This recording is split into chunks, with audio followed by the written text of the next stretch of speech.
Hey, welcome to my channel. This is my first official sports video that I'll be doing on my channel. In this video, we'll be covering the Miami Hurricanes heading into 2023. First, we're going to do a review of their season last year, and then we're going to do a preview and then a prediction for their upcoming season in the upcoming fall. So last year was not a good year for Miami Hurricanes. They went 5-7 and missed a bowl game. And it was because they didn't win enough games to make the bowl game, not because of COVID, as opposed not because of COVID as they did in 2021. Last year was the very first year under Mario Cristobal. The Miami Hurricanes hired him after getting rid of Manny Diaz, and they put together this what was supposed to be a great coaching staff, but things did not go to fruition. Things did not go the way that they wanted. And not only did the Hurricanes miss out on the bowl game last year, they actually got rid of a lot of the coaches that they hired last year. A couple coordinators, Josh Gattis, the offensive coordinator, Kevin Steele, who was the defensive coordinator, who got hired by Alabama, Charlie Strong, the linebackers coach.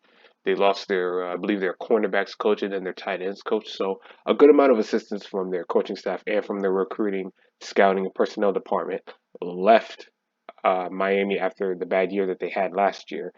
Um, in the 2022, they started off right with a couple of easy wins against Bethune-Cookman and Southern Miss, but then they lost to another bad team in Texas A&M, who went 5-7 and missed the bowl game just like the Hurricanes did.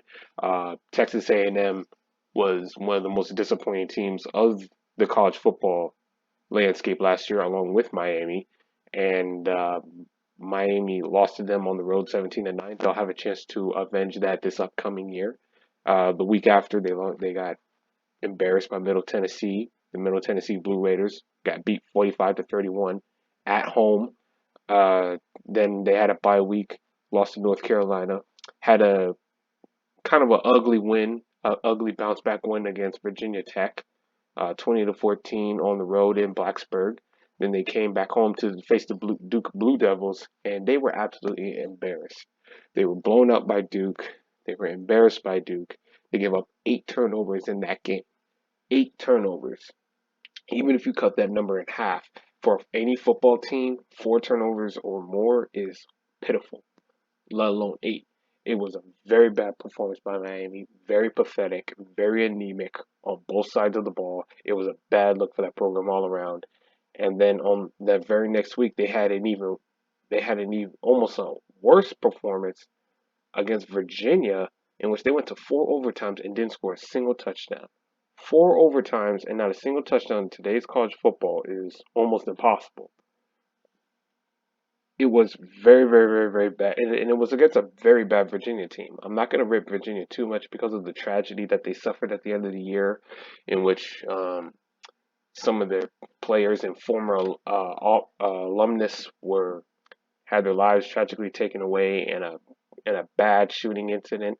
But even before then, the Virginia was Cavaliers were not a good football team. Even before then, it was a tough year, both on the field and off the field for Virginia last year. Still doesn't take away how bad of a performance Miami had in this game, even though they did go on the road and beat Virginia. Excuse me. Then the very next week, Florida State, they just absolutely quit. There's no other way to say it. And that's the worst thing you can say about any Miami Hurricanes football team is to say that they quit against Florida State. This is one of the biggest rivalries in college football. In my opinion, it's one of the top 7 rivalries in college football, bar none. If there's one football game that should matter to every single Miami Hurricane player, past, present, and for every fan and every coach, past and present, it should be Florida State. It's one thing to lose to Florida State, but it's one thing to look like you absolutely quit. Florida State made Miami quit last year, 45-3, Saturday Night Football, prime television on ABC. It was absolutely atrocious the way Miami played in that game, and it was just outright. It should have been. It was just outright demoralizing for every player that was on that team last year. It was just I don't think I can describe it much better than I've already have.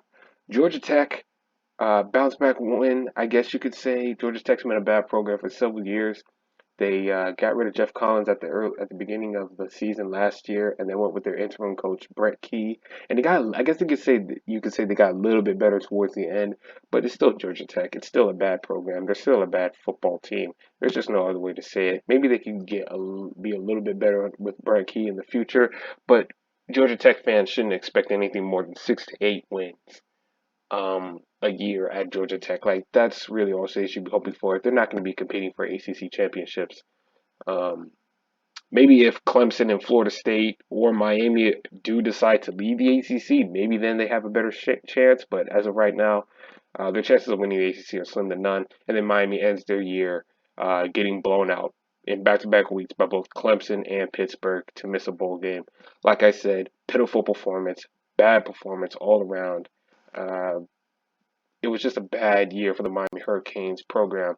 Now here's their schedule of 2023. They start off with Miami of Ohio. Miami of Ohio is just a bad football team, even for a group of five program. They're very awful. If you look at their wins and loss records for the last few years, they're just very, very, very bad. There should be no excuse for Miami to lose to Miami of Ohio.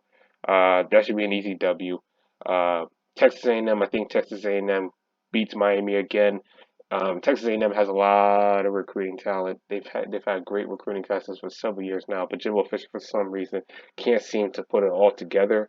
Outside of the 2020 season, which he won the Orange Bowl and went 9-1, he's been mediocre at best, mediocre to slightly above average at Texas A&M since he's been there.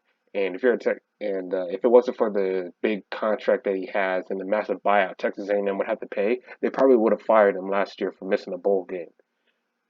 Like all that recruiting talent you had, and you can't even do the minimum expectation of a college football program, let alone a college football SEC program at that, and make a bowl game. A lot of head coaches would have been fired after the year Jimbo Fisher had um, last year. Not only did he have problems on the field, but he also had issues with it in the locker room, in which some players had to be suspended for off the field issues. Uh, Denver Harris, I remember he recorded himself on IG Live speeding through a parking garage and getting suspended for violating team rules, and then he eventually transferred out of Texas A&M. I think he went to LSU. There were just a lot of issues with Texas A&M last year. But anyways, I think Texas A&M beats Miami.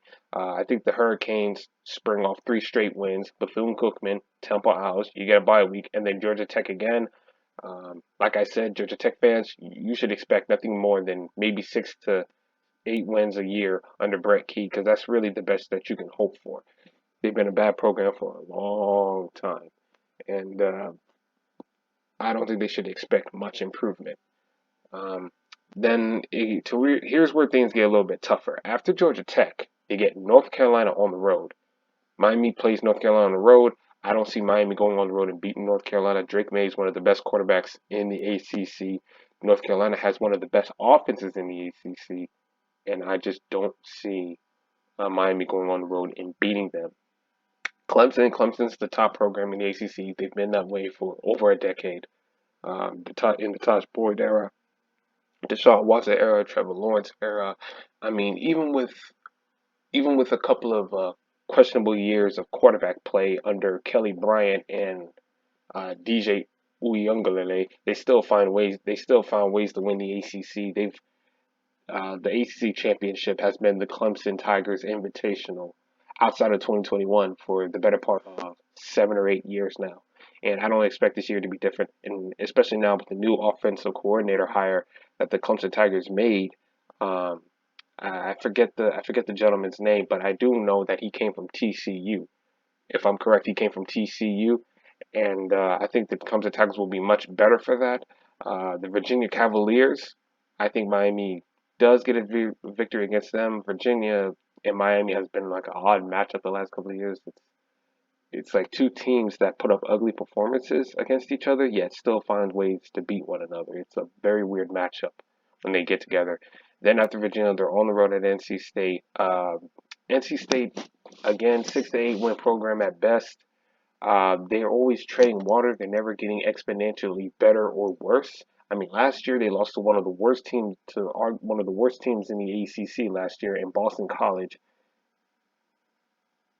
it's just with NC State, they can't really seem to get over that hump, even though they've been a very talented team for several years. They're well coached. They've had the same head coach there for over 20 years, so a culture has well been established, but they can never seem to get over that hump. It's going to be tough because it's on the road, but I think Miami can go on the road and beat North Carolina State. They're not going to go on the road and beat Florida State. Florida State embarrassed Miami last year. They had a good year last year, going 10-3. This year, you have fans expecting them to compete for an ACC title, and I think rightfully so. If you're a Florida State fan, competing for an ACC title um, really should be your expectation. Anything less than that, in my opinion, if I was a Florida State fan, would be a disappointment. Not necessarily a bad year, but for me, it would be a disappointment. And I think Florida State is right now head and shoulders above their two big rivals in the state, and that's Miami and Florida. I'm a Gator fan. I've always hated Florida State, but I'm objective, and I've always told the truth. Florida State right now is the best team in the state of Florida. That's just those are just the facts. And I think Miami is going to go on the road. They may not get beat down by 42 points like they did last year, but I do think it will be a dominant victory for Florida State again this upcoming year, especially now since it's at home as opposed to being on the road. Louisville, this is a 50-50 game to me. Louisville actually has some people giving them the under the radar tag uh, this year. You know, they hired Jeff Fordham, who's come from Purdue, and if you can, and Jeff Fordham won the Big Ten West last year at Purdue. I mean, I know the Big Ten West is not a tough conference, tough division, but doing it at Purdue is like Vanderbilt winning the SEC East. You know, it's a that's a very big accomplishment to make at Purdue to even get to a Big Ten title. And having Jeff Fordham there at Louisville and the Louisville Cardinals kind of had a bit of a active transfer portal active or had an active transfer portal adding in the offseason earlier this year. You know, so a lot of things. So Louisville's going to be going to look very different to what they were last year. A lot of new faces on both the football roster and in the coaching staff. It might bring some life to that program. But I think Miami can still beat them, and then I'll have them finishing with a victory against Boston College. Boston College is not a good football program. I'm not a fan of their head coach. I think he's one of the worst coaches in the ACC. I just don't see Boston College being anything more than a 6 to 7 win team underneath that guy. Um, yeah, so Miami, if you're a Miami Hurricane fan, you should expect an 8-4 record. You should expect an 8-4 record. So those are that is my prediction for the Hurricanes. 8-4 losses to Texas A&M, North Carolina, Clemson, Florida State, and I would say the Louisville game would be a 50-50 matchup. I think Miami would win, but it would not surprise me if Louisville actually turns out to be a little bit better than what some people are expecting and actually beats Miami. You know, I think that's going to be an intriguing matchup towards the end.